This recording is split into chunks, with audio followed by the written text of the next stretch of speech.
This is the Night Shift Podcast, powered by Black and Gold Banneret, your home for news and analysis from all UCF night sports. The Night Shift starts now.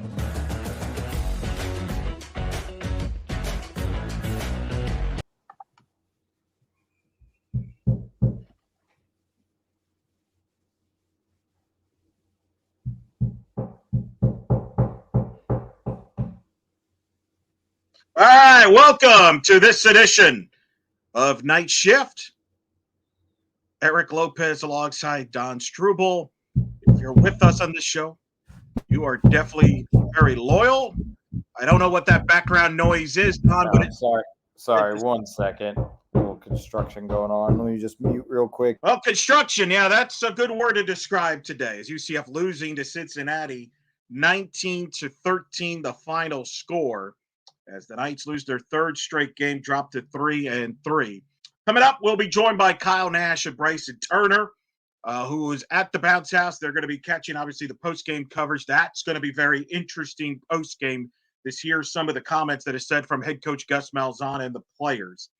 And certainly we welcome you. Throw in your comments and questions. Right now, we will read them as best as we can. Try to keep them clean, everybody. But Don, that was a rough watch. That was a rough football game. That is a game that will not be remembered for artistic.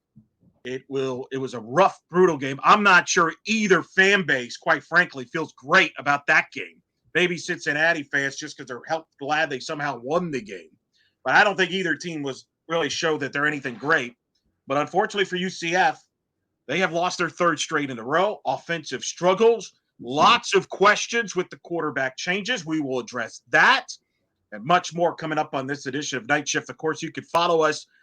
Where can Don tell the audience where they can follow us? All right. So, audience, we are on all major social medias. You can find us Twitter at UCF Banneret _SBN.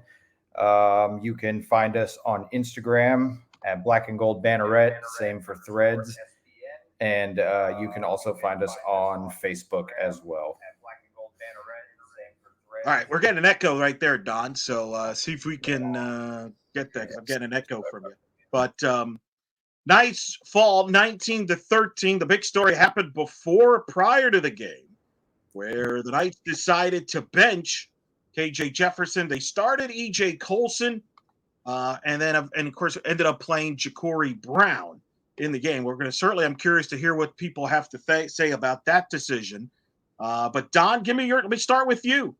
What was your reaction when you heard the news that EJ Colson would start? This game was announced shortly before, about 20-30 minutes before kickoff.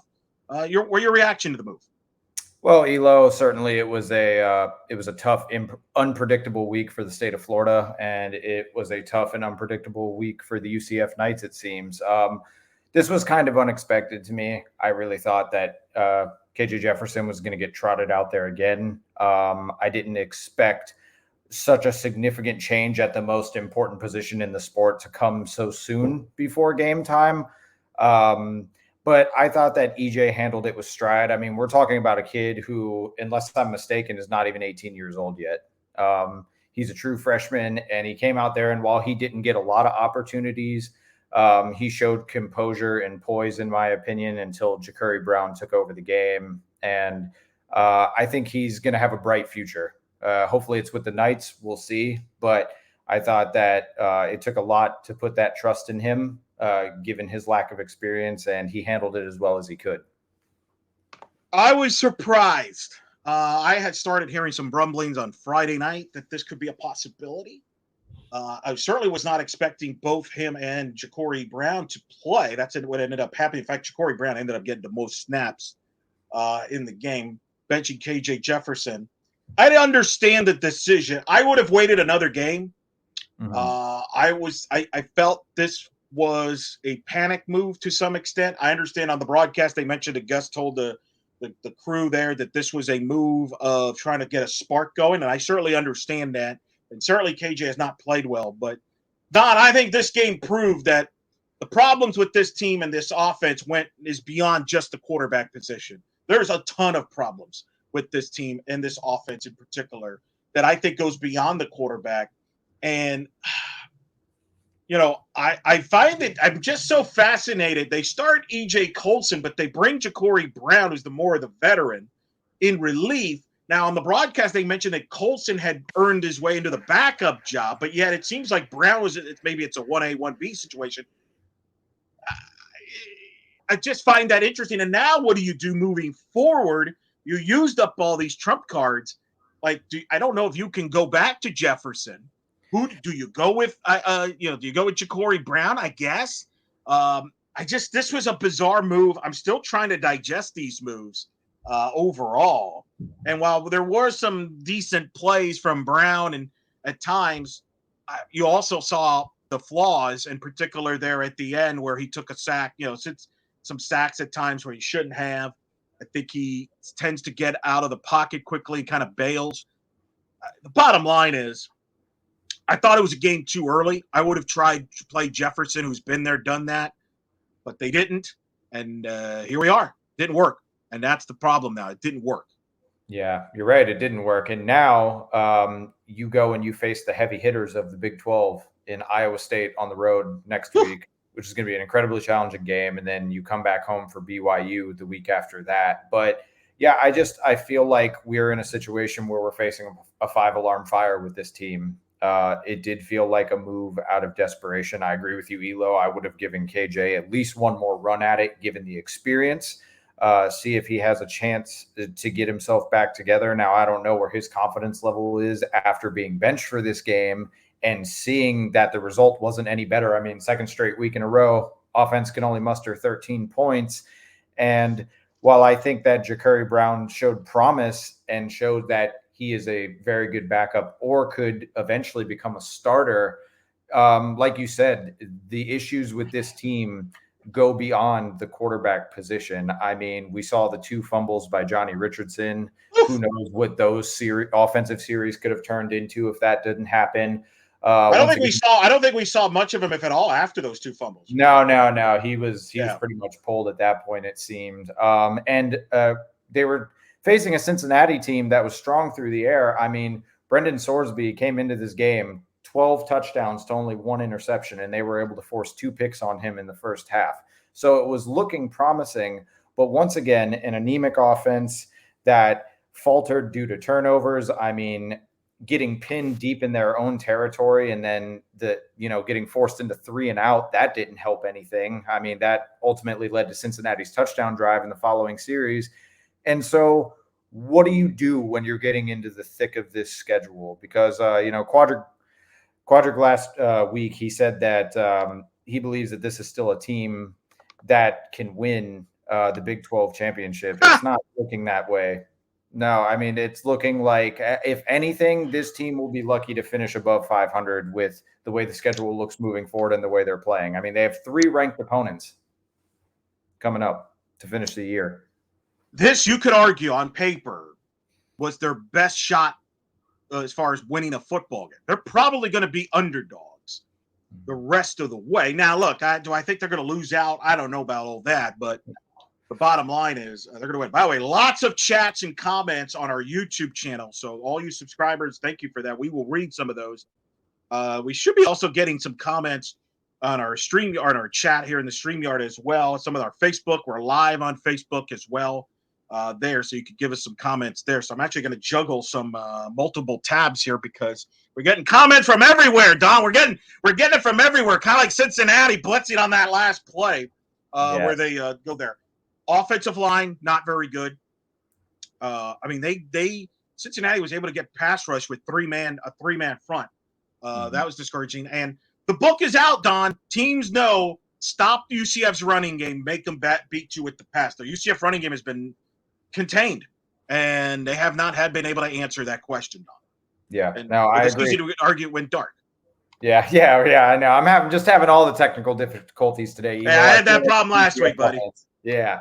So, no, you're right. It's one of those things where the book is out, and I just never thought the predictability of this offense could get this bad. I mean, they are so reliant on Kobe Hudson throughout the air, so much so. Let's talk about it.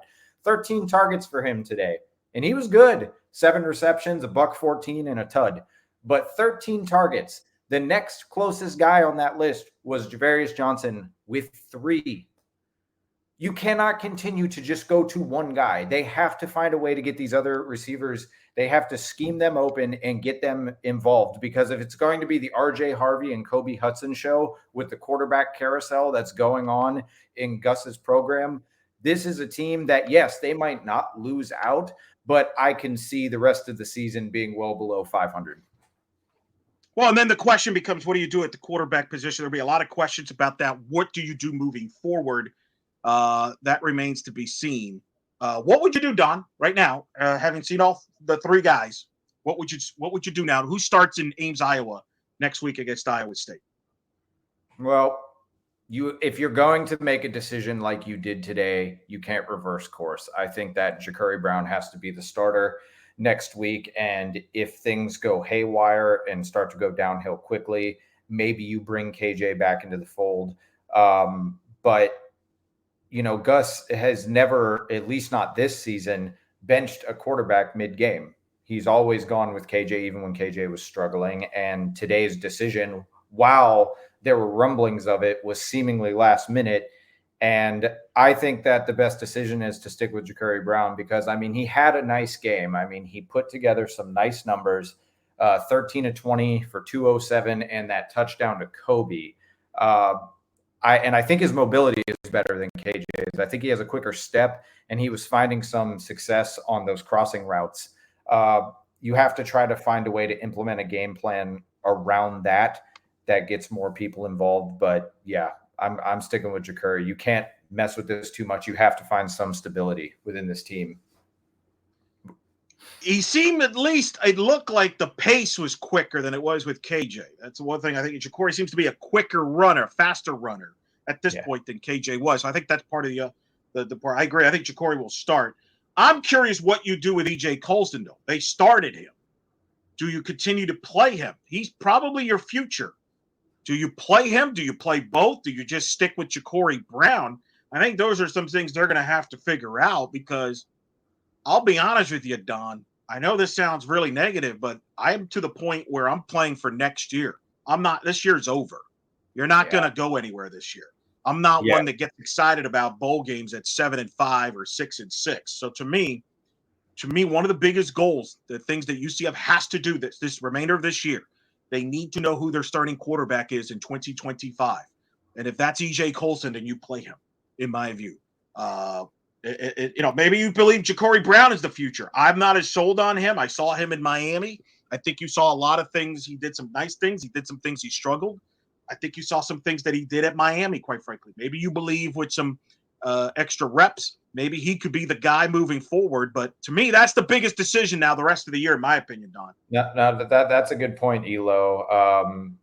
It's going to be a struggle the rest of the way. And how can you get excited for a 7-5 bowl game with the expanded playoff format and a team that had high hopes after, Coach Malzahn's aggressiveness in the portal and really building this team up? And you have to have some sort of plan for EJ moving forward, because I thought today, when they brought Jacurri Brown in, I thought it was going to be a situation similar to the Florida Gators, where they were going to run the 2 QB set like they do with Graham Mertz and DJ Lagway over there in Gainesville. And they just never went back to EJ. And so you can feel the desperation in the coaching staff's moves and the plans that they're trying to implement, because there's no stability right now. And I agree with you. At least in this moment, and I'm not trying to be overzealous or anything, I'm trying to be as objective as possible, but it does feel like, given the strength of schedule the rest of the way, this season might be a wash and you need to start focusing on 25. Let's get some comments here. It's in our chat room and our YouTube channel. Of course, subscribe there. Lots of great content on our YouTube channel. Flies. How's everyone doing? Tough loss. Should we have passed more? Should we have passed more? Defense seemed to hold up. What's your thoughts on that, Don? Should we have I don't know if they should have passed more. I would say there was some underneath stuff they could have gotten, but I don't know. Clearly this is a team that's always going to try to get the running game more. And remember, the TCU game, they didn't bail on the running game, and it worked out for them. I don't think they were far enough behind that you just bail on the running game. And I would have used, if anything, I think the play calling wasn't the issue from that standpoint. I just don't think they're good enough, period. They don't – you mentioned they need somebody other than Kobe Hudson to make plays. I'm not sure they have that right now. I think they were hoping Johnny Richardson would be that guy today. And clearly, because they got him involved early, but he fumbled twice. And then they have these other unproven receivers. So I don't know if passing would have been the answer, but I understand certainly the thought process there. Your thoughts, Don?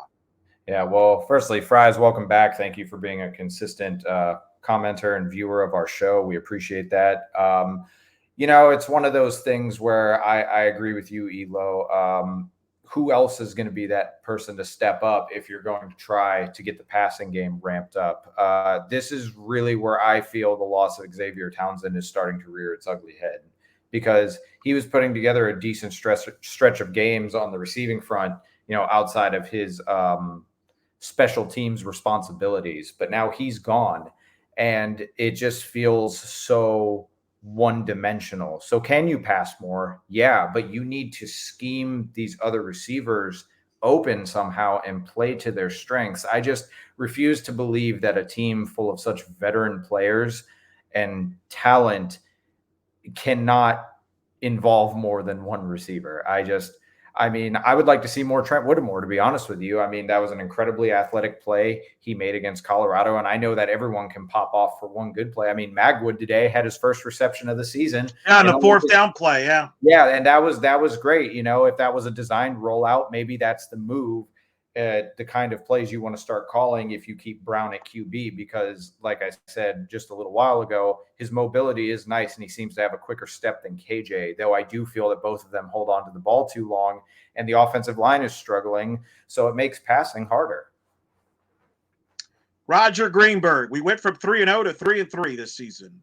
This is unacceptable. We won 3 and then lost 3. We have to turn it around against Iowa State. Well, good luck. I mean, Iowa State's playing good football with Matt Campbell right now. They might be right now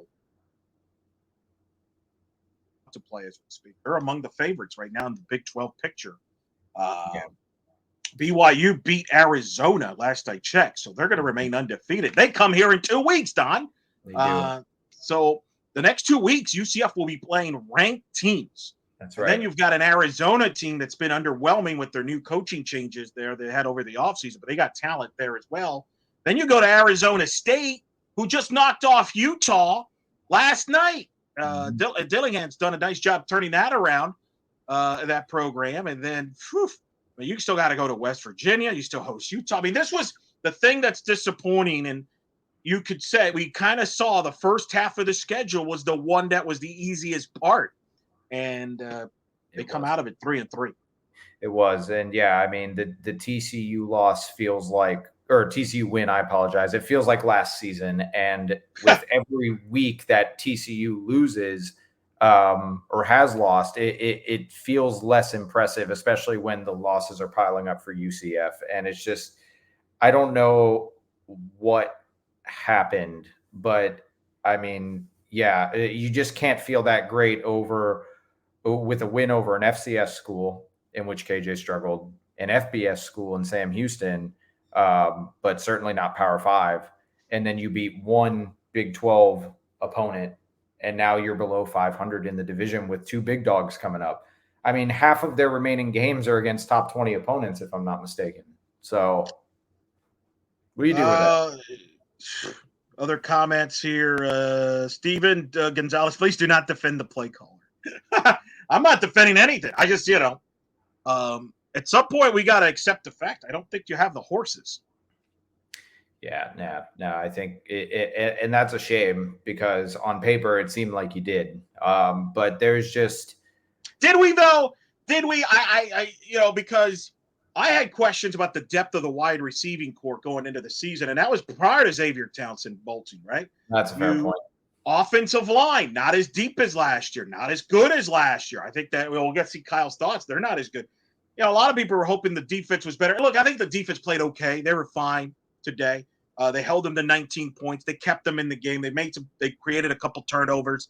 I thought they played pretty well, and probably was the better side. Really, they were the better side of the two groups. I mean, who would have thought that the defense would be better than the offense at this point? But that's what happened. So I think that's a positive. I think the linebackers were playing well for UCF, but the lack of not a lot of pass rush still. And I still think Cincinnati, I don't know, do you have the stats there? What was Cincinnati? It seemed like converted a ton of third downs. So Cincinnati was awesome on third down, 9 of 16. Yeah. UCF was a little better. The last 2 weeks prior to this game, they were only 30% on third down. Today, they were 5 of 13, so a little bit better on third down. And they were 2 of 3 on fourth down, so they show that they can clutch up in those, third or fourth down positions for the most part. But it's third down where they've struggled. And yeah, I mean, yeah, they were getting better penetration on the quarterback, I think, than in past weeks. But it doesn't matter much when your DBs aren't always there to back you up and the secondary falls apart. People are fired up, Don. As you would imagine, the comments are flowing. We appreciate that. There's a ton of comments here. I don't know why I'm not getting it in my room. Usually I can get it in the chat and I can show it on the video side. But, hey, we'll adjust. Eric Edwards, I don't care what these people say. I give Gus credit for making a change. This was on Johnny. I don't know. I mean, Johnny fumbling the football. What do you think? I don't know if you give him credit for making the change. What did it prove? Like, if you want to say you saw some better things from Brown than Jefferson, maybe. Did you see? I think Colson has a bright future. But at the end of the day, you brought it up, Don. They scored the same amount of points they did last week against Florida with KJ. They did. Yeah, and that's the thing is it's just like, yeah, Gus made a change, but was it out of strategy or desperation? And it feels more like the latter than the former.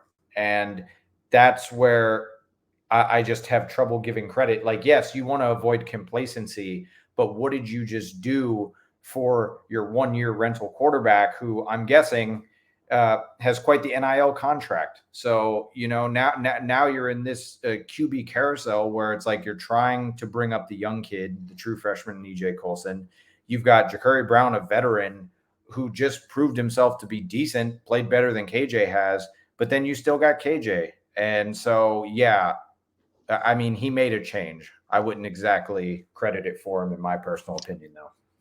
Jeff Wiseman chimes in. Let Brown play the rest of the season and get him experience for next season. What do you think of that, Don? Do you think that Jacurri Brown can be your guy starting next year? And I'll say this. I don't disagree with that concept. I think you have got to play Brown and Colson the rest of the way. Now, I think a big question is how many games do you play Colson? And I think we're going to need some clarity on this. And I don't know if we'll get it in the post-game presser, Don, and we'll ask Kyle and Bryson about it, or if we're going to get it in the Monday availability, or eventually. Who was the number 2 quarterback? Who was ahead of who here? Was it Colson or Brown? Brown probably on experience has the edge, but maybe Colson has more upside. But I agree. I don't think you just used up your card on Jefferson. At this point, I don't see you going back to him unless you have to. I think you do play Brown. Maybe Brown's your future. Is it or Colson? I think you play those two. You got to decide. Do you want, because you could technically still play Colson 3 more times and keep the red shirt. Although I think the red shirt's becoming more and more overrated every year because really, who's expecting EJ Colson to play here 4 years? Yeah. And that is, I've seen some of Knight Nation on the old Twitter talking about, they don't want him to transfer. They don't want to lose him to the portal. And that isn't saying EJ Colson. And it's hard because, the red shirt factor is weird and you don't know what players are going to do. And the truth of the matter is Colson is a 4-star dual threat QB. That's someone that you would like to keep in your system and start giving reps to. But Brown has proven himself and he has the edge with the experience. I mean, his time in Miami and now coming here. And it's a tough situation to be in. It's hard to say what the answer is for this team. Eric, I don't know who you agree. I don't know why you're agreeing with Jeff. Jeff's not in here. Well, maybe was there a Jeff in the chat room here? Maybe I'm not sure. There's a lot of people chatting. You got Jeff Wiseman. Okay, so you got a lot of people are chatting within the chat room. This is incredible audience. This is the loyal right here. This is you want to know, Don, the loyalty of UCF fan. This is it. Our group right here. This is the loyal fans to our show. This is the loyalty to UCF. We're all committed. We are dealing with this, all of it, folks. We're venting, and that's why we're on live here, ladies and gentlemen. Default 23, 2 Johnny fumbles killed EJ. It didn't help EJ. You're right. Johnny Richardson, you feel like you knew that Johnny Richardson, with the departures, was going to have a bigger role, and it seemed like he was headed that way, but unfortunately couldn't hold on to the football, Don. Yeah. No, yeah, and that was a big momentum hit. I mean, I think with it happening so early in the first half, it's not an excuse to use to blame this loss on, but you got to protect the football. And it just, I mean, 3 total fumbles. Luckily, they jumped on the third one. But again, what could you have done with those drives otherwise if the ball is taken care of? Could you have at least put 3 on the board? And then that way, in that final drive, you give yourself a chance to tie it up with a field goal and send it to overtime instead of being down 6 points. I mean, the hypotheticals and the possibilities are endless, but the only tangible results that we have in front of our face are the 2 turnovers by Johnny Richardson, someone this offense is was hoping to rely on. Remember when we were so deep in the backfield, by the way? They did get Montgomery back today, but didn't make a difference there, to say the least. Yeah, 3 attempts for 10 yards. We need other comments coming in. We need to be aggressive in the portal for some O-line and wide receiver. Here's the problem. We were. We kind of were. Look at the roster. Yep. That's right. That's right. Yeah, I don't think aggression in the portal and meeting the needs in the portal was the issue here. I think that there is just a I don't know if I want to call it a coaching philosophy issue, but Don, right? Like Don, Kyle and I discussed this on the regular podcast this past week about the portal and how dependent on you on the portal. Do you live by the portal? You die by the portal? And at some point, I think you can. There is such a thing as going overboard on the portal. It's kind of like free agency in pro sports. You might hit some, but you're also going to miss some. I wonder if you miss on some of these guys. That has a rippling effect. And I think there's got to be that balancing act. I'm not saying you go Dabo Sweeney and ignore the portal, although Clemson's having a very good bounce back year. They might be the favorites, them in Miami, for the ACC championship. Both might be, I think, in the playoff when it's all said and done. But I wonder, because we keep hearing about UCF and having this great recruiting class. I think we got to start seeing some of that develop on the field. Then you mix in a little bit of the transfers. I think perhaps when you depend so heavy on the portal, not just the UCF, but other places, do you have the chemistry? Do you have the rub? Do you have the vibe? Who's the leadership? That's tough to develop with a bunch of guys that are joining together and trying to play all at once. Yeah, it makes it difficult. And I would have to look at the total number of transfers brought in, but it felt like every other day during the offseason, I was seeing a boom tweet by Gus about another guy that they had brought in. But yeah, there is a level of, cohesion and chemistry that needs to be developed. And the team had an identity. The identity is being stalled in the run game. And now their identity is in disarray. And it just feels like they don't have a backup plan. So now we're in the QB carousel. And it just feels like what do you do in this situation beyond that? Because the offseason's over. Time in the portal's over. I mean, we're here, we're in the thick of it, and it's a 3-loss losing streak. So, I mean, that's where we're at. And yeah, like you said, you can live and die by the portal. And Gus said last week, this is the college football landscape now, when asked about the loss of his players who decided to redshirt and transfer out. And that's another thing too. You're going to gain some and you're going to lose some. So it can hardly be the focal point. Not this. No, I think you got to develop a quarterback. To me, the rest of this year, it's about What do you have in Jacurri Brown? What do you have in EJ Colson? Is one of those guys your guy in 2025? That's it. You got to find that guy. I don't believe when you're in a position that you're in UCF, you can go out there and get yourself a quarterback in the market because the quarterback's an expensive position right now in the sport. And you see the negative if you whiff on that. So develop your guy and who's there, and you build some camaraderie there. But we'll see. I mean, again, there's a lot of questions right now. G. Dot chime in. I haven't heard from G. Dot in a while. It would be one thing if UCF's possible 7-5 felt like some of the old Oklahoma State teams could sling the ball and had a chance to steal a win. This just seems like a 7-5 with no hope to steal a big win. I mean, 7-5.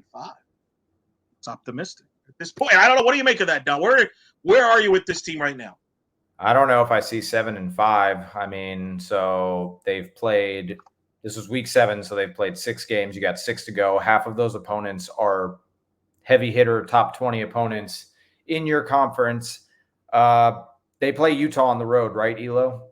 No, they host Utah. They host Utah. Okay, so only one of those 3 top 20 opponents you have to go on the road for, and that'll be in Ames next week against Iowa State. 7-5 feels optimistic right now, unless they have some sort of awakening and they can get their confidence back, because the confidence has to be rattled. I mean, I'm not in that locker room right now, but I'm sure it's not great, despite how the players and Gus might be leading on. But 7-5 sort of feels like a reach at the moment, and I don't think that's necessarily a hot take on my end. It's a long ways away. It is. That's the bottom line. We need to find. It's a long, long away right now. More comments coming in. Mike Neves, I need to take my meds before I can comment. There, I didn't do that. I did not do that a couple weeks ago for the TCU game. So that's actually very good advice. I did not. I wish you would have mentioned that when I was under medication. I was dealing with I was under the weather, and boy, I was fired up after that TCU. Little did I know that would be our last one. And think about this, Don. I mean, you're a false start away from losing 4 in a row. It wasn't like, I mean, this team, you could argue, has only played a couple of good quarters since in Big 12 play so far. That's the thing that's just discouraging. It's not like, oh, well, you're playing well and you're just having bad luck. You've been outplayed. Outplayed.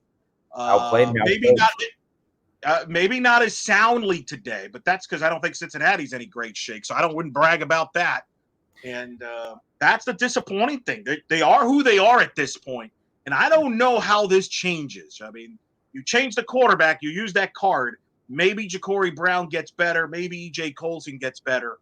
But you're not going to get – and maybe other receivers step up. But I don't know. It's not looking great at this point. This was a must-win, right? We all felt – and clearly Gus felt this was a must-win. Otherwise, I don't think he pulls out all the cards that he did tonight. Yeah. We see, and Gus, he's someone who relinquished the play calling, and then he brought those duties back for himself. And I'm just wondering if his play calling abilities and his head coaching abilities, if he can keep both up at a quality level to translate to wins, because we've seen this issue at bigger programs, such as in Ohio State, where Ryan Day was handling the play calling. They lose to Michigan 3 years in a row. He relinquishes it to Chip Kelly. Now, obviously, you're not going to get a heavy-hitting offensive coordinator like that in UCF's building, but I wonder if Gus has to take a look in the mirror and understand that maybe he has incurred too many responsibilities and that it is time to give up these play-calling duties to an OC. Well, he did that last year. He said he wanted to be more of a CEO, and the thing he didn't like was that the team's personality was not what he liked. That's why he kind of took it back. Well, his personality is not much better either. So it's a lot to think about. I think there's going to have to be a long sitting down process on how to do this at the end of the year. And listen, I understand why they went for it. They went hard in the portal because RJ Harvey was coming back. They thought they can contend in the Big 12 title this year. It didn't work. So now what do? You're going to have to, I think, develop guys and build. And maybe we go back to that. I don't know if going back to the portal solves a lot. I mean, otherwise you're just doing the same thing. But we'll see. Yeah.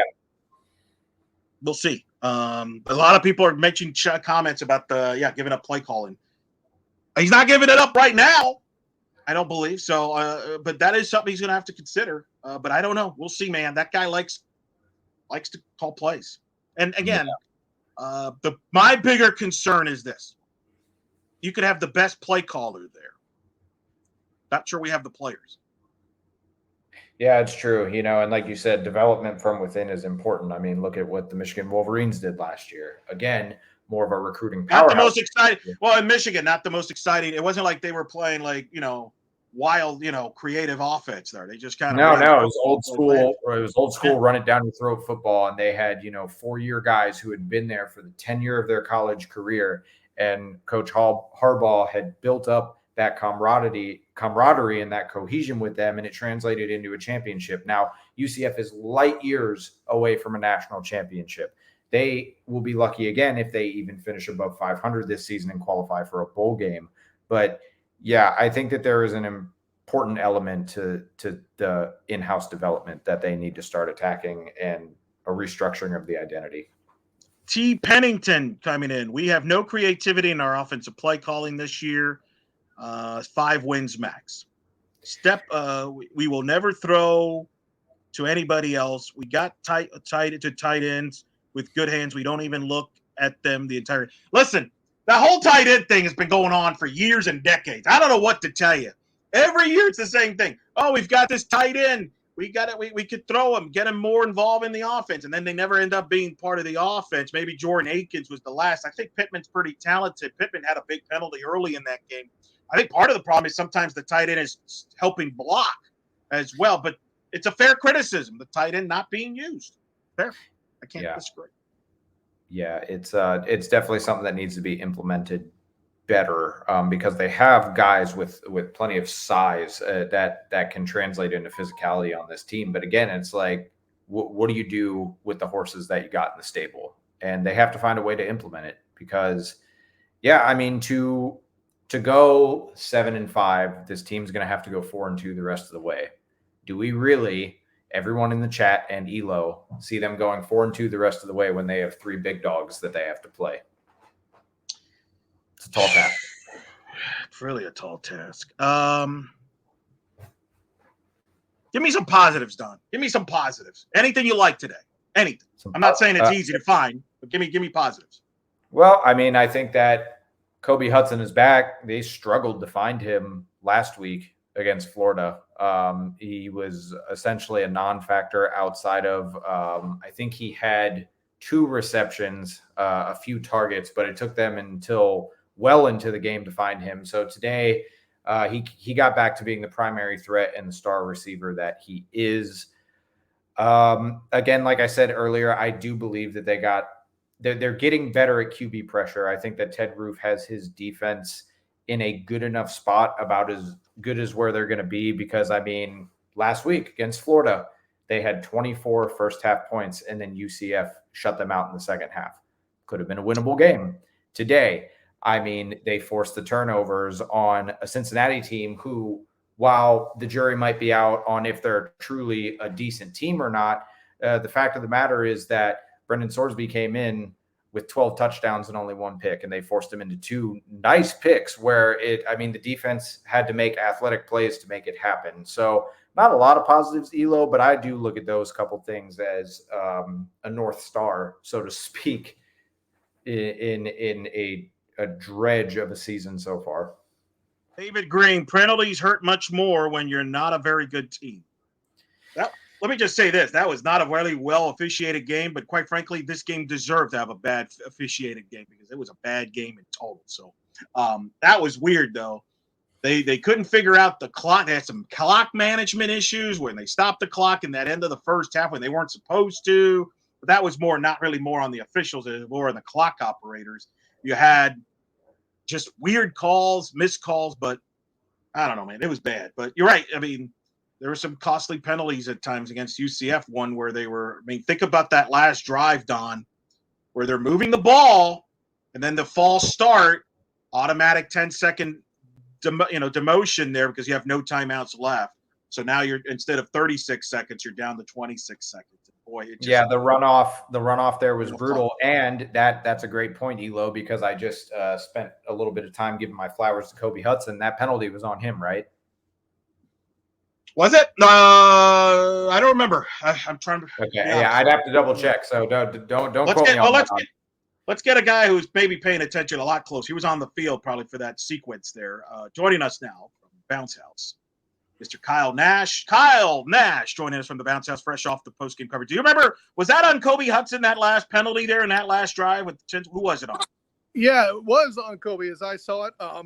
But here's the thing. There's a combination of that. Yeah, Kobe's name is on that penalty, but that's a communication. That's a look between the quarterback and the receiver.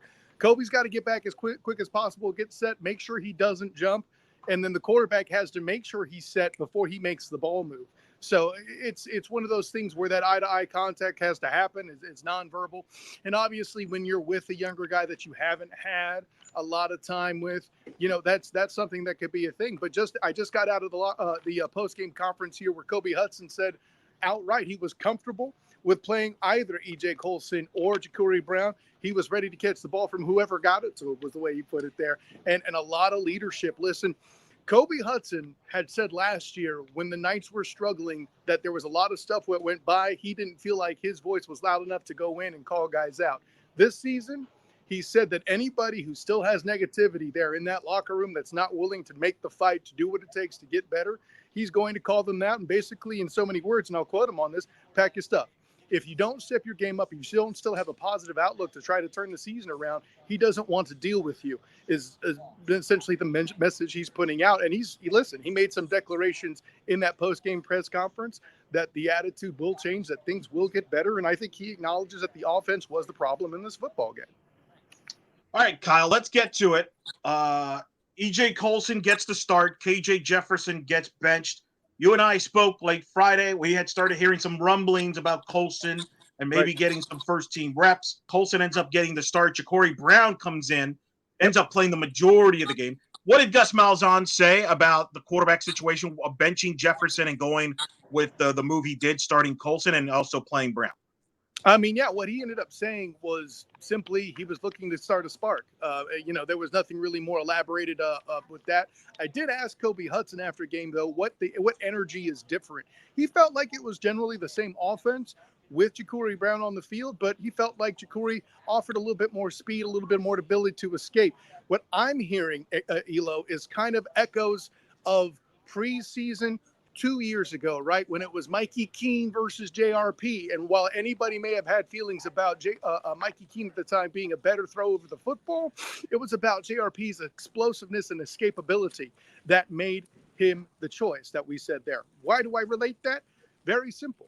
E.J. Colson can move and explode a little bit better, and when protection was what was said to be by Gus Malzahn the biggest problem with the offense and getting the ball down the field to throw with KJ Jefferson, he took that off the table, got a guy who could escape a little bit better, and you saw what the result was in a lot of plays where there were flashes after the young quarterbacks were trying to get acclimated for the first time ever. It's interesting, though. I mentioned the young quarterbacks being acclimated. It was a veteran that turned the ball over on back-to-back offensive plays. I can't stress that enough.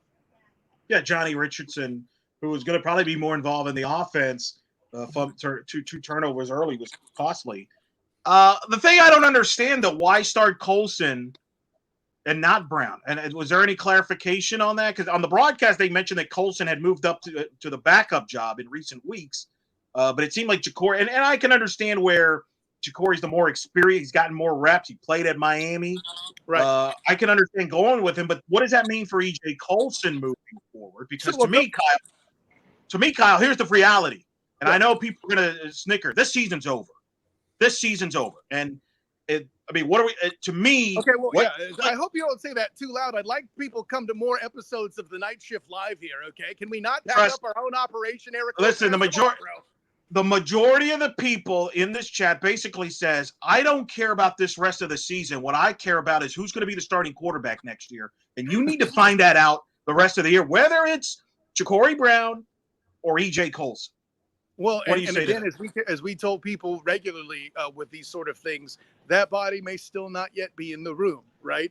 To ask that question now is just such I don't want to say it's obsolete thinking, but to not consider the fact that that guy may not be in the room because who knows, maybe Jacurri Brown will be bought by another school just like Thomas Castellanos will. If that's really the question you're asking now, it's a fun thing to speculate and talk about, but there's no way we can have those. But that's why you got to play. I think you would agree. I mean, KJ Jefferson probably has taken his last snap. I think that's safe to assume. I'm not here to say either way. I think it may be something, too, where coach looks at the matchup and sees something different. I think that's a big part of it, too. But to me, you've got to figure out, is Brown or Colson part of the future next year? Well, that, to me, has to be imperative. Yeah, to answer your initial question, Coach had said, I just got done hearing Coach say that the plan was always to play both guys. I think what ended up happening is he went with the hotter hand. Now, could the argument be made that Johnny Richardson fumbling the ball on back-to-back offensive plays, momentum-wise, kind of killed EJ by accident? He's kind of victim of circumstance? Sure. He's also a 17-year-old guy who's the second youngest quarterback to ever start in a football game in Division I. Okay, I think that's worth mentioning. And by the way, credit to 24/7 and Steve Leonard for popping that stat. But I think the piece that needs to be mentioned is when it comes to EJ Colson, this is a development piece, right? We get clamoring from the fans who have now become scared of getting transfer portal quarterbacks. We need to develop a guy. Well, this is how you do it. You see EJ Colson emerging, you give him a shot with a safe life raft in the form of Jacurri Brown to make that difference. And I think that's what we saw tonight. And listen, give Jacurri credit. The way he took care of the football, yes, he did fumble it once. UCF did get it back. But for the rest of the game, the way he took care of the football, made smart decisions throwing it away. There was a lot more poise in him and his age than to reference, let's say, for example, a young Thomas Castellanos. And I'm encouraged by that a little bit. Don Strouble made a good point. I mean, you're basically going the Florida Gator route where Colson's playing the role of Lagway. And then perhaps Jacurri Brown is playing the role of Grant Mertz. Sort of. There's a loose connection there. I don't see a Gus going with two quarterbacks moving forward unless things get really dire, which, I mean, is on the table for the Iowa State game. Let's be honest. I think we're beyond dire now. I think we're beyond because here's the thing. Teams now will have tape on Jacurri Brown and Colson if you want to throw him in there. I think will they? Teams will be much more prepared. Cincinnati was not prepared for Jacurri Brown. They had no containment on him when he ran outside. I guarantee you, other teams now moving forward will have containment for Jacurri Brown. He's going to have to make throws. Well, and that's the thing. He did make some throws. That's the part that's getting left out. You know, it's not a little better. Yeah, exactly. I'm not here to say he's a world-beating quarterback, but 13 for 20. I mean, we haven't seen completion percentage like that since Sean Rice Plumlee, and he didn't always get that, right? With a Gus Malzahn offense, let me remind you, Elo, it's all about serviceable quarterback play. He doesn't have to beat the world beater if the game is close. And listen, you know, Gus has made the statement, and he's getting reamed for it, but it's true for any run-first team that you aren't a team to come back. I think the real encouraging thing is to see what the defense did tonight. Even Gus Malzahn himself said this was the best defense the deep coach or something. I know you're going to snicker. Just we can thank Scott Satterfield. We can thank Scott Satterfield for some of the boneheaded play calling on their side. We can thank the infamous play calling card. I love it. Yeah. Hey, how did Cincy? Look at the problem is the defense played okay, but you've written about this on Night Class. I learned this from your article on the last couple years. Bing. Ding. Right, yeah, I know. I'm not the producer that you are. You highlighted many a times. Get off the field. Third down conversions. Don, give Kyle the stat again on how Cincinnati did on third down. I don't need the stat. 8 for 14 at one point in the game, right? What was it? 4 of the first 7, something like that. It doesn't matter if they don't put points on the board, guys. If you want to give me that lecture, cool. Let's look at 27 and 2018's defense. They lived that same way. The difference was they just did not have a prolific offense. Can the defense survive this way in the future? No, probably not. But what this game was, Eric, is the best game they played so far and something they can build on. Finding a way to get a quarterback under duress where the air game for the number 2 offense in the conference was something to be afraid of. The DBs played better in a way that I haven't seen in coverage. I don't know what exactly changed. Granted, there were a couple of moments where I saw some Addison Williams-esque sitting back way too far plays on third down. You know, you seeing I forget his name off the bat, but it was a number 10 for Cincinnati, just sitting open way too many, converting too many 3rd and longs. Certainly a problem. Not here to say it's great, but to act like this is something where the defense had a bad game. I don't care who you are. If you give up fewer than 20 points, you did your job, because the most important stat in any football game, Eric Lopez, is the score. The problem is I'm not sure this offense right now could score over 20 points. Well, and hey, you want an argument there? No, I'm trying to buff up the defense, not say that the offense was great. Let's keep it clear. Let's keep this goalpost right in front. Kyle said the defense had a good game. Fair point. Let's bring in Bryson Turner. Is I think back in his he's in the press box. That's where he got the press box today. Bryson, give me what else did Gus have to say in the post game that stood out to you? I think it's not only what Gus said, but also how he said it, because I felt like I picked up, to me, that Gus sounded very, I don't want to say defeated, but I do want to say that because he said he wanted to look for a spark with Jacurri. He made those changes for a reason. And as I feel like with anyone, the changes, the fact that these changes didn't end up working and getting him the win kind of, get at you a little bit. I also got to imagine, they had a chance to win the ball game late. That 10-second runoff was just absolutely killer, because they were on a roll on that drive. So I think it's clear that the wins, the win was still possible, and they just still couldn't get it. So I think that's what really, I think, stood out to me the most out of everything, is just kind of how he said everything. Don, go ahead and ask questions for Bryson and Kyle. I'm trying to think here. I mean, we've covered. Don's been speechless. By the way, how funny? It's not funny, but we lost. But we have Don here, and one of the players that I was impressed with on Cincinnati and the defensive front, Corleone. Don Corleone, Godfather. Yeah. The Godfather. Hey, Kyle, offensive line whipped again. Cincinnati got some pressure. 3-man front there in that last drive. Forced Jacurri Brown out of the pocket. They can't run the ball. Teams are playing to stop that running game. And the offensive line is just not as good as last year, period. That is a true statement. They did better than last week. And listen, Marcellus Marshall at center actually was pretty compelling to me. I'm not here to say that he forced his guy off the ball every snap, that this line played great, but they are off the ground. There were elements of them finding some holes, getting some things. And listen, whenever Jacurri was flushed, he made smart plays and made runs out of it. So there's a certain element to the protection being in the right gaps with that. Whereas with KJ, listen, see what you will about him being slower than Jacurri or not. At the end of the day, he had nowhere to go in the swamp. So, I mean, that's the clear difference there for me. But listen, the real issue is saying as an offensive lineman, when you have a 3-man front, if they're playing back and offering a nickel or like a pass style defense, sure, that's an easier block. When they're sending the house and you don't know what they're doing other than trying to stop your running back, you don't always get every single push you would like. And there's some guys that find other gaps or come in from the backside that you just can't reach because physics are a thing. Am I giving the O-line a pass? No, but they certainly did better than they will last week. I will certainly give them that. I will say this, like I think there were key moments where the O-line was certainly just Swiss cheese, but let's not ignore the fact that there were a few plays where they did hold up a little bit to give Jacurri some time to get past. It didn't happen all the time, but I feel like it's looking for like more for consistency, maybe. That's fair. Well, and that's the thing. If they give you different looks, if they change up something, you have to make the adjustments up front.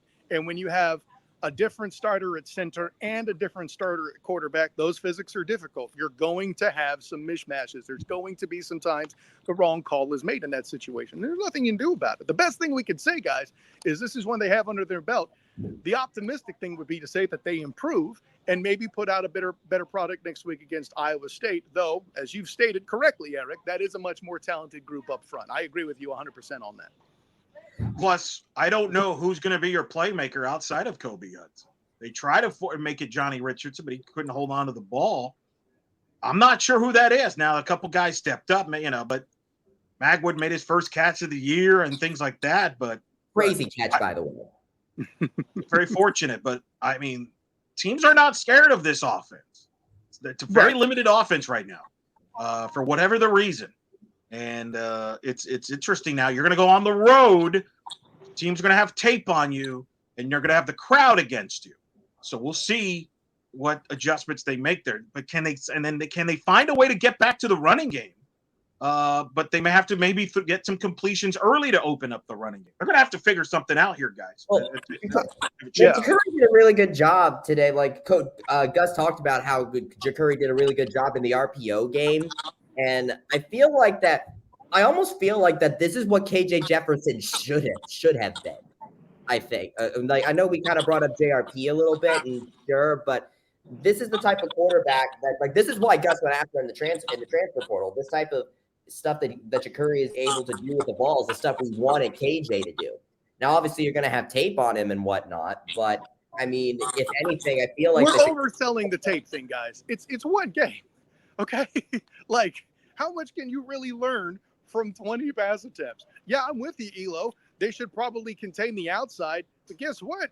Probably should have been doing that against this team anyway. It's the other little things that they'll be looking for. And how much evidence of that do they really have? Is it a lot? I don't know. I do trust Coach Matt Campbell, to your point, Elo, to at least have something to try to throw at the kid.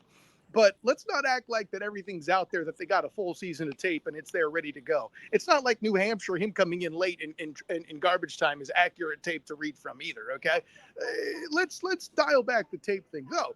Like you say, maybe they can still, in that smaller film, pick up a small tick, pick up something that'll give an indicator of where he needs going with the play. Maybe he has a tell. But beyond that, tendencies for how he plays, that's not a very significant sample size.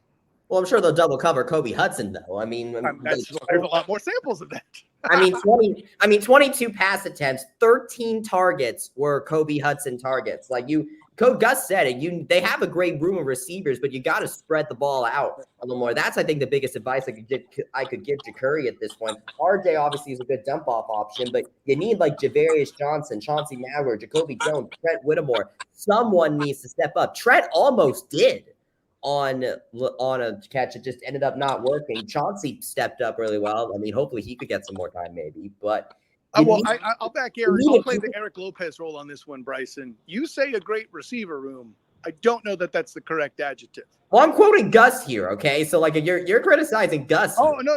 Okay, I didn't realize you were quoting. I beg your pardon. Well, welcome to the conversation that Elo and I were having before you guys got here, Bryson. Who's going to be the next dimension in this offense? Because it's two-dimensional with RJ and Kobe. I mean, but another thing that me and Elo talked about is, do they have the horses in the stable to make this happen? Now, I think that any team, I mean, you look at teams across the board, whether in college or especially in the case of the NFL with the Kansas City Chiefs, they did less with more last season en route to a second straight Super Bowl victory with a weak receiving core. Now, obviously, that's Patrick Mahomes at the helm, so it's not really comparable. We sure don't have that.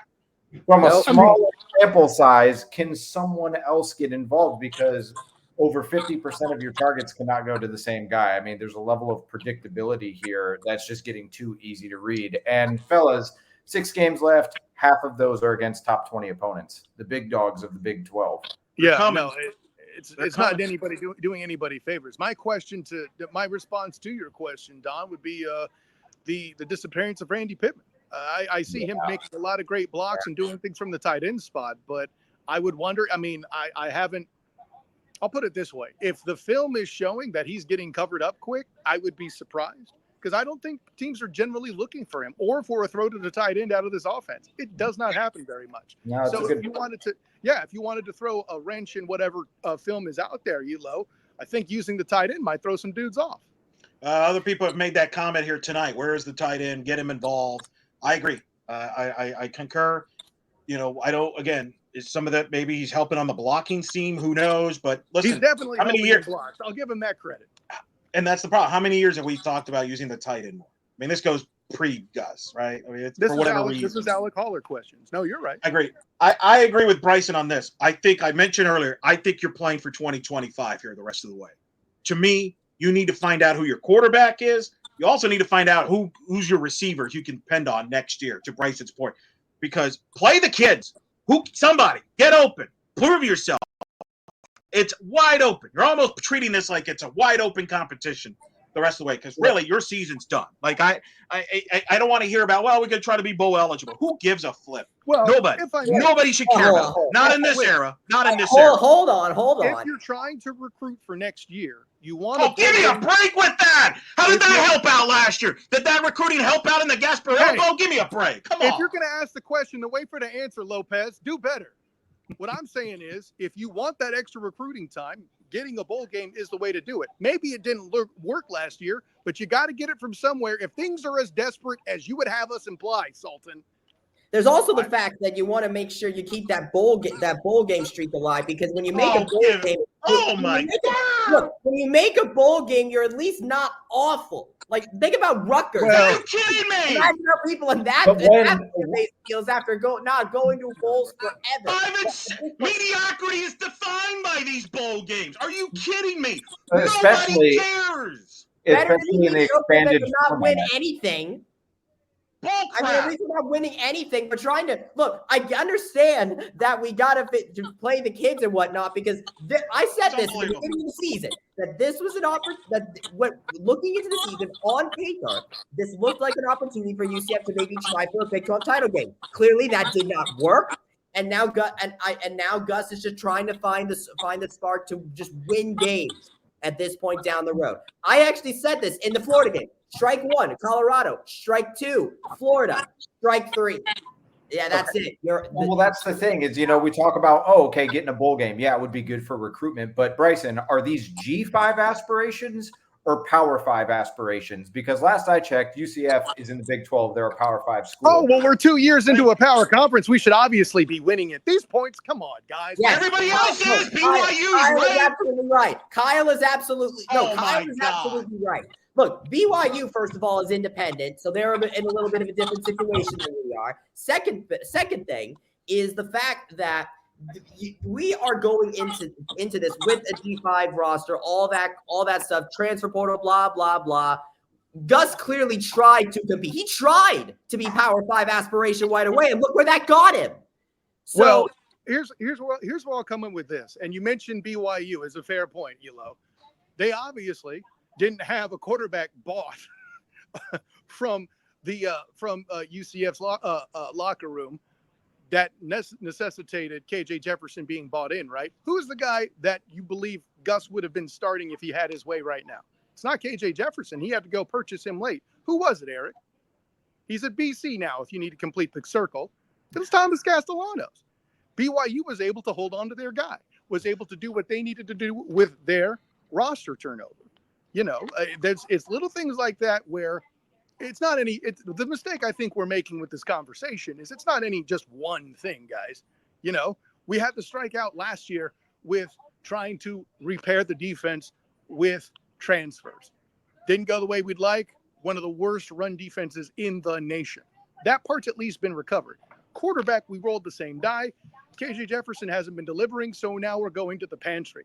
The good news is we have guys now that were developed and are developing. That's the part where the 2025 piece comes in. And then that's the part where it is. The bowl game thing, the point I make was for extra practices. We went way too far down that rabbit hole, okay? Let's drag that back in to say this. That's the main reason you keep bowl games involved is because it's not just recruitment or cachet, which do matter when you're trying to get guys out there. Let me be clear.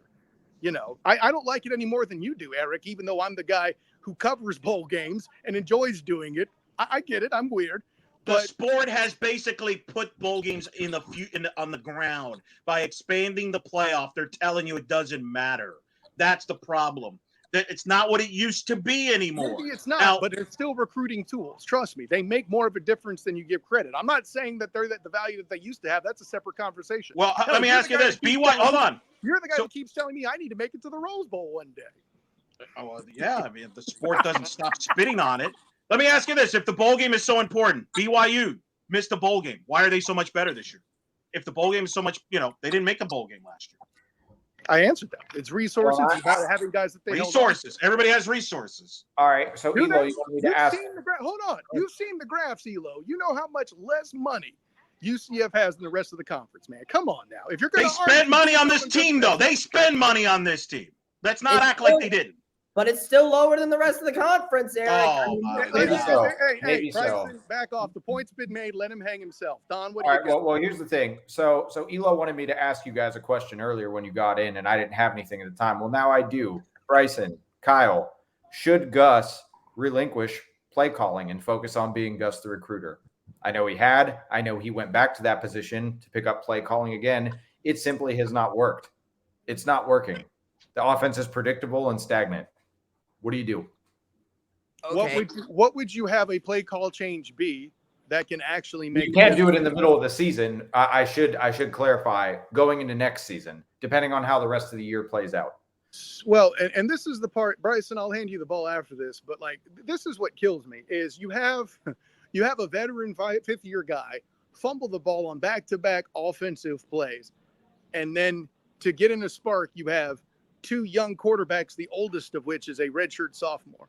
What can play calling do to rescue that when you have a shallow receiver core and everybody knows your star and what he's doing? What can play calling specifically fix? That's a reasonable point, and that's why I don't think it can be addressed this season. This team is who they are. Let me ask you three this. Would you have benched KJ Jefferson today, or would you have started him? Who wants to take that? I can't answer that without seeing the practices, because I'll tell you, I'll listen. I'll go on record saying if you asked me that question going into this game, I'd have said there's no way it happens because I don't believe we have confidence. Right? It's the same thing as with Thomas Castellanos when it was him where John Rice Plumlee got hurt, and it was between him and Mikey Keene. Right? My attitude was always save Castellanos. He wasn't ready. Well, apparently, my opinion of Jacurri Brown is absolutely wrong because he's gotten better, over the season so far. We don't get that access to practice, so I would have been wrong in my answer, right? But if you were going to do it, this was the game to do it because, as was cited wisely by Don, the rest of the schedule is the bear that it is. This is the one, air quotes, warm-up game remaining where you would have a really good shot to do that at this point. Yeah, I think it just depends on the practice tapes. I mean, Gus even said that EJ has had a very good couple of weeks of practice. And so it's clear. I think it was clear to him that he deserved the chance to get some reps, and they did that. Same with Curry. So see if he goes back to KJ. But I think if there is any opportunity to give those people a chance in a real game scenario, then I think this is indeed the one. So, I mean, it just depends on the practice tapes. Don? Yeah, I'm sure that the Kingdom would have liked to start him his NIL deal. But saying that, I think from I like I told Elo earlier, we're kind of dealing with a 5-alarm fire here with this team. I do think that defensively they have looked a little bit better, but offensively it's a 5-alarm fire. And kind of to Bryson's point, there must have been something that they saw in the tape that is warranting this. Besides the obvious reasoning, they must have seen a path forward in which KJ Jefferson was not going to succeed with his current level of play.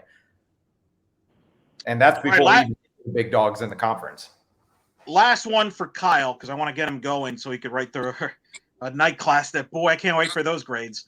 That's some grades for all right. Moving forward, what do you do at quarterback? Kyle, starting with you. What do you do? I mean, listen, you'll never change my mind. Hey, I'm a 49er fan. I go with the hot hand, right? Whether it's Alex Smith, Colin Kaepernick, or whoever it is, Brock Purdy, whatever. Whoever's doing good, you stay on that track until they stop doing good, man. So, yeah, for me, you start Jacurri next week. I don't see how you go away from him at this point.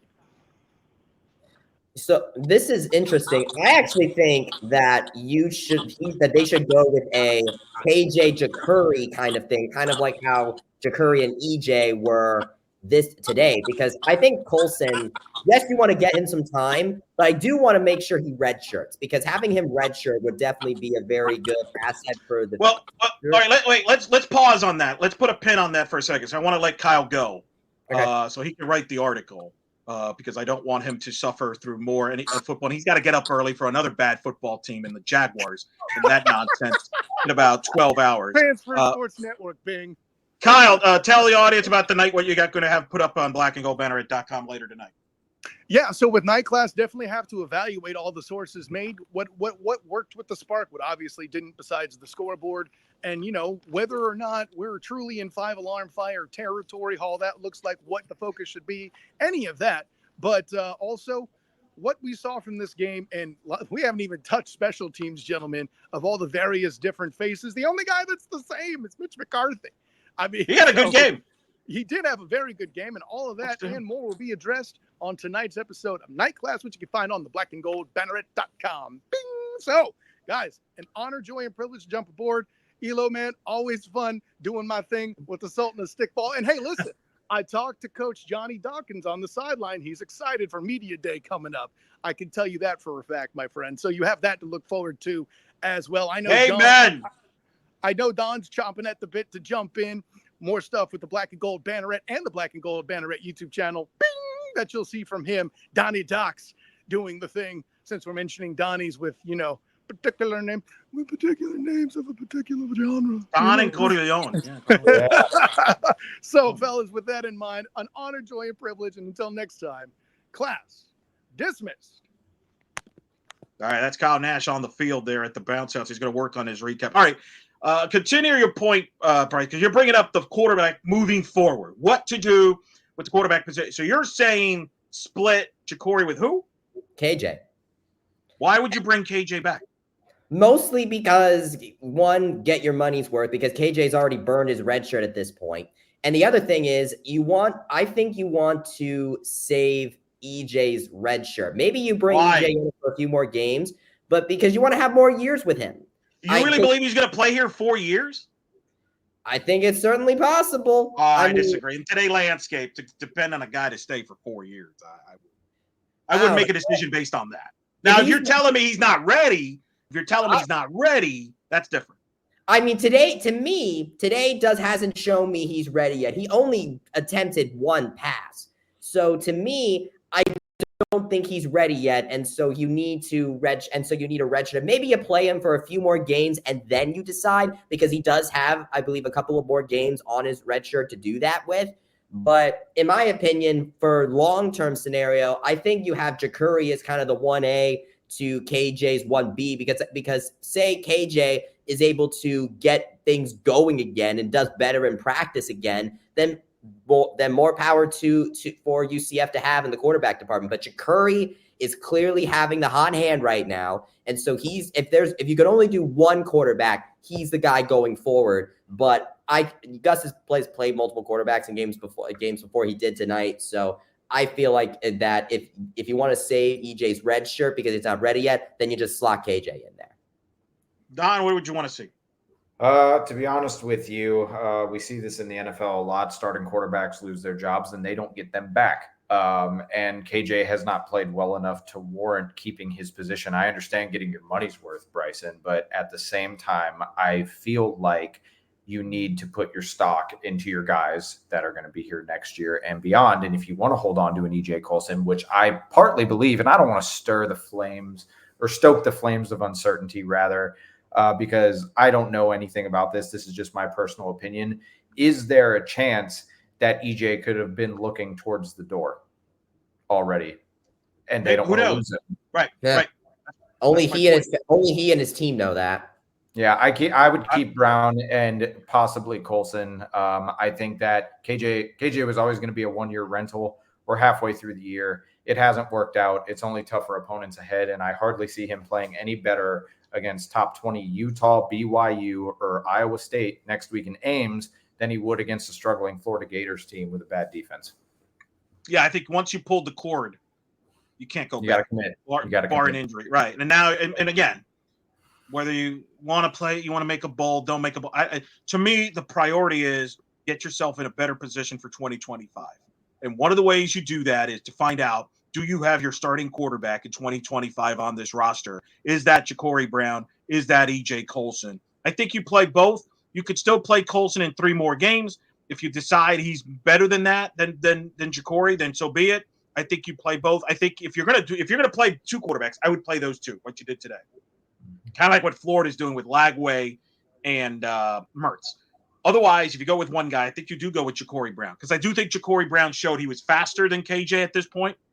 and running the RPO, and you might need his legs to give you some extra plays because you don't have the explosive plays elsewhere. So maybe having explosive plays from your quarterback with the legs might be much needed in this offense right now. No, a key element, and it's a small sample size, but I feel like Jacurri Brown, he's better at going downfield. I put more trust into him with the deep ball at this point, especially on that design rollout when he went to Magwood. That was a nice catch. It was an even better pass considering he had to come off like a little more zip on the ball, it seems like. Yeah. No, it's just KJ's accuracy. I mean, outside of the TCU game, I mean, I don't think he has another game where he's thrown at a 60% clip. I could be wrong about that. Don't quote me. I'd have to look at the stats, but from what I've been paying attention to, he's been in those low to mid 50s all season, and it's just not good enough. Eric, I remember saying this, I think, before this season started, that on paper, this was the year to try to go for a Big 12 title. If it doesn't work out, then you're going to have to pull back and just play for the future. Well, that time to play for the future has come a lot earlier than I think we would have expected. I think, honestly, better to have it happen now than have the wheels come off at the end of the season, because now you have more time to look and see what you have from the long-term talent angle to then maybe angle yourself better going into 2025. So that way, maybe you can actually have a better year in 2025. Though to me, given the years of the people, of the youth that are here, you also are thinking about 2026, and you're trying to think about what is your new core going forward, because there are a lot of one-year rentals on this squad.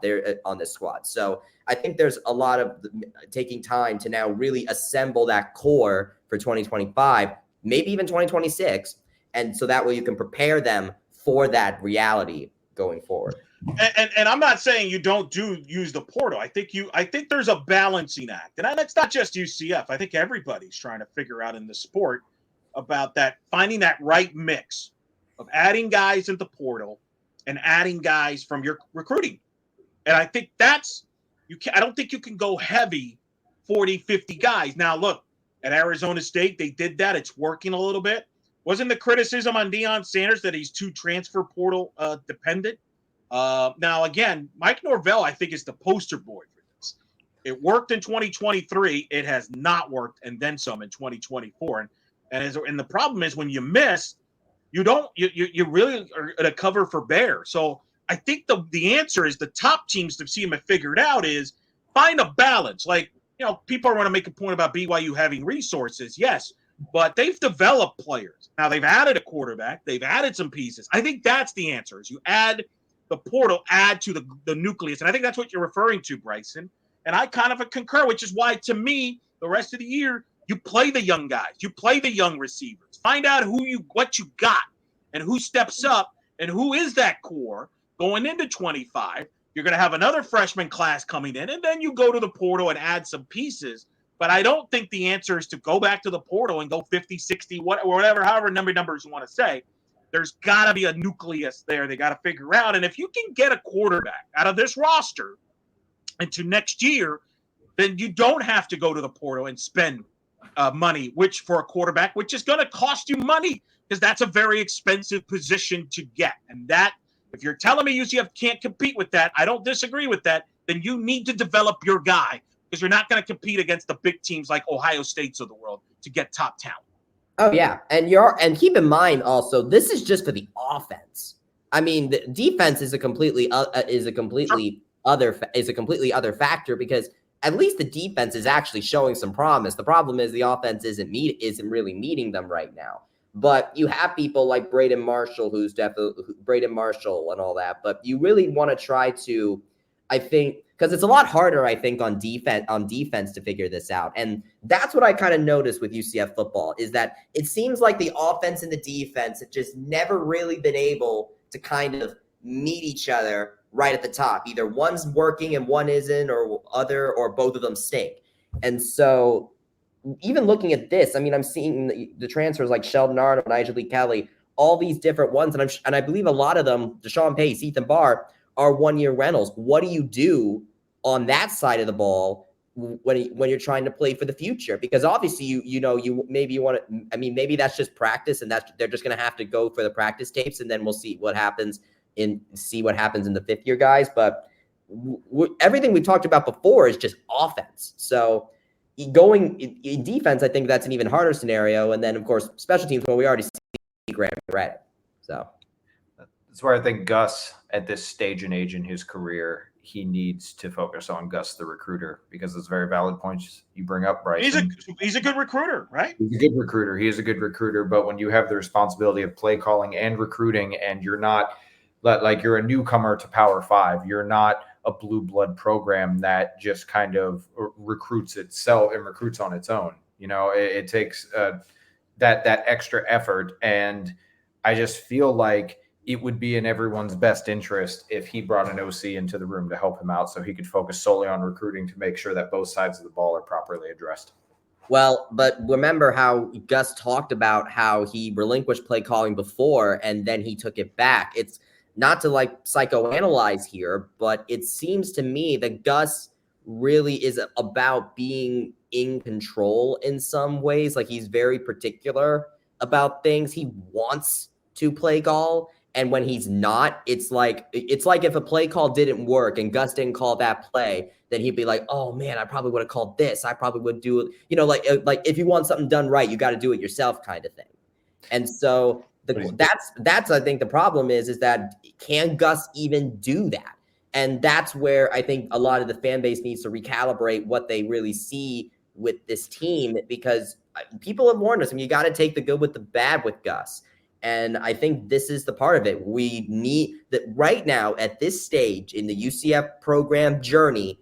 We need the recruits. Long term, we need the recruits in order to have the talent to compete with the P4 schools long term. Unfortunately, and Gus is going to do that. The problem is that the play calling is just not exactly going to be up there. But for the long term benefit, that's what the idea is. The long term, it'll work out in the long term. Unfortunately, it's kind of a patience game at this point. So that's reasonable. Yeah, that's a good point. You got a better roster. People aren't as focused on the play calling at that point. We could say somebody, we got to find out. Where are the explosive players? Where are the explosive plays? We saw it up close with Colorado, how they found they can create explosive plays. TCU, which is not a very good team, had players that can make explosive plays. Again, we're scrutinizing the play call, and I get it. But if you have better talent, it's not like Scott Frost. It's funny. Everybody wants to bring Scott Frost back at the OC. How did Scott Frost, the OC, did in Nebraska? How'd he do? What happened to his offense in Nebraska? Not too good, did it? Yeah. Why? Because he didn't have Traquan Smith? Maybe he didn't have Mackenzie Milton over there? You need talent at the end of the day. That's what I think needs to be focused in. What I've noticed is that you have there's a difference with the recruiter and you have the talent. Nick Saban, he was able to do recruit and recruit the talent and know how to coach that talent and do the play call. Josh Heupel, he knows how to coach talent. Tennessee has kind of proven that. But he's not a very good recruiter, as we've seen at UCF and how things worked out with him. Scott Frost, he can definitely coach talent. We saw because he took a team mostly full of O'Leary guys and took them to the national championship in 2017. So he can coach talent. The recruiting ended up being an issue because that's what led him down the road in Nebraska.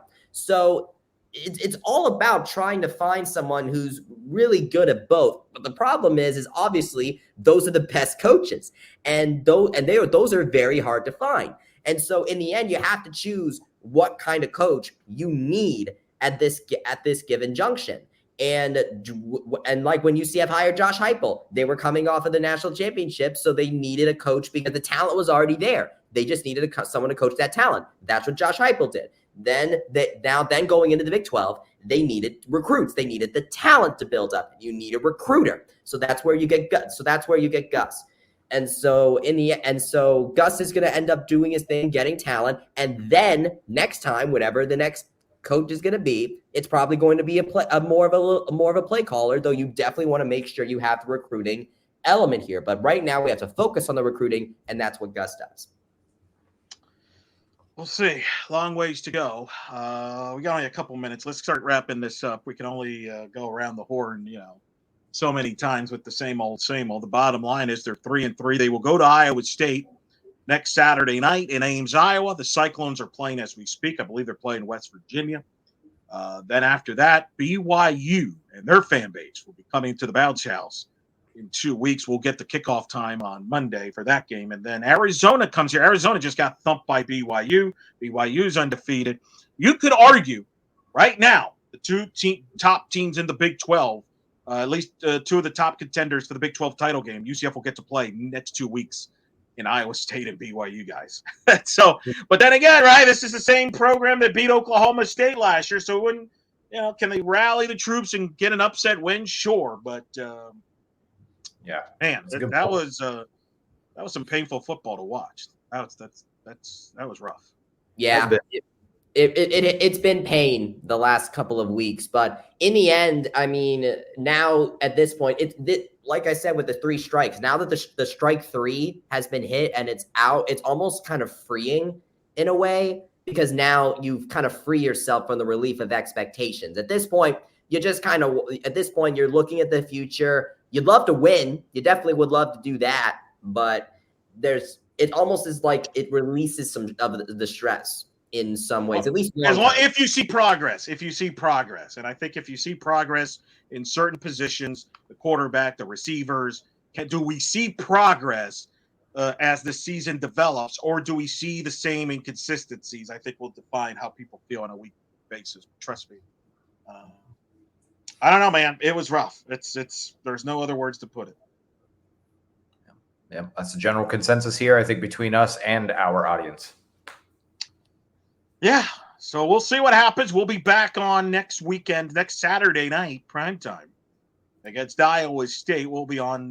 You guys might be on. I might let you guys just talk. I'm tired of talking. I mean, what am I supposed to say? Yeah, hopefully not 4 straight weeks of therapy, but we'll see. Oh, my goodness. Folks, keep in mind on blackandgoldbannerhead.com, we got Olympic sports going on. Volleyball's at home on Sunday. Men's soccer has a big home match against nationally ranked Marshall. That's a big, big monster game on men's soccer. We'll keep it on track on blackandgoldbannerhead.com on that. Basketball season's around the corner. You'll start hearing more about UCF basketball in the next weekend. Hey, in a week as well, fall ball starting, baseball and softball. Hallelujah. Yeah, the Sultan is getting ready. Yeah. So what's there else to look forward to? Give me your final thoughts here before we wrap up.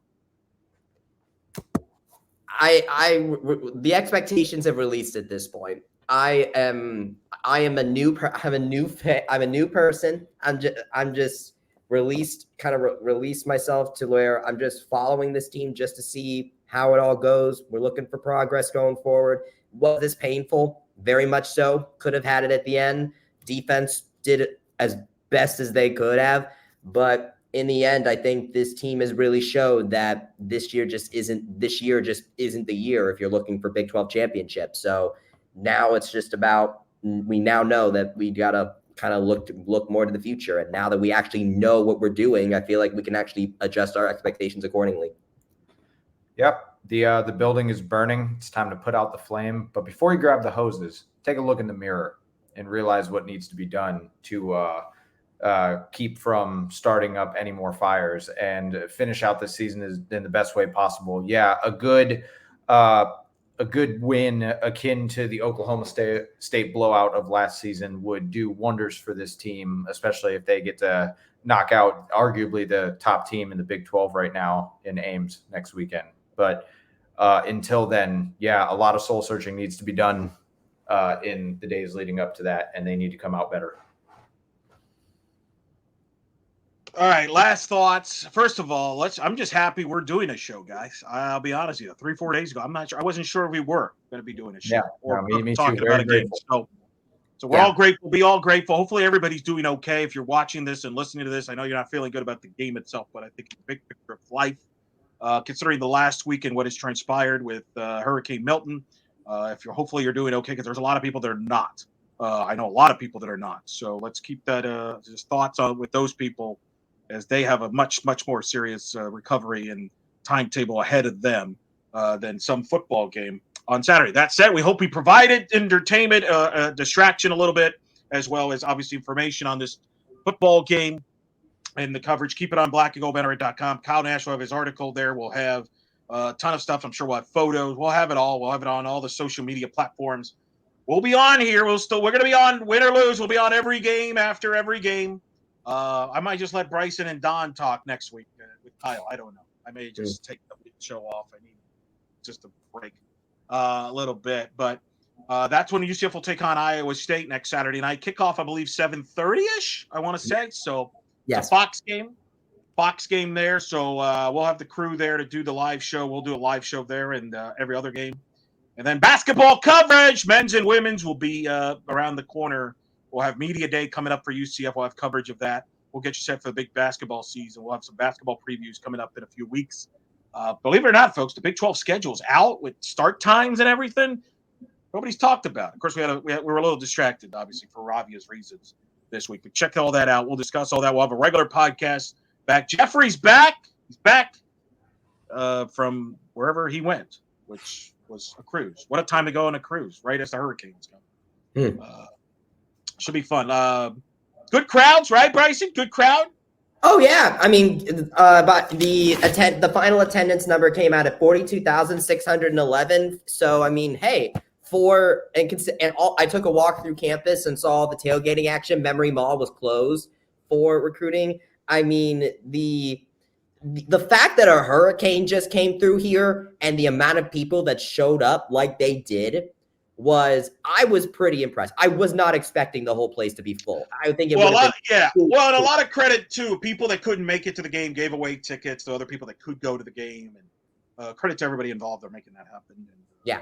So honestly, for a hurricane game, I think it worked out. By the way, hats off to whoever at UCF was able to fix the south end zone cabanas, because obviously there was some damage in the storm that happened with that and the roof, and so they just took out the roof of all the cabanas and just put like beach umbrellas on them. Like if you had not known what the cabanas looked like before seeing this and you looked at that, you would have probably thought that was the way it was supposed to be the whole time. So props to the people that were able to get this stadium ready for this game in such a short amount of time after such a strong storm causing the damage that it did. Very good. All right, that's a good way to end it on a positive note. Thanks, everybody, tuning in tonight through all the chat rooms and the comments and the questions. I know there's a lot of frustration, but we appreciate all of you tuning in. Hopefully you tune in next week and beyond. For Don Strouble, for Bryson Turner, for Kyle Nash, I'm Eric Lopez. We hope you've enjoyed this edition of Night Shift Live postgame. Final score one more time. Cincinnati 19, UCF 13. Good night and charge on.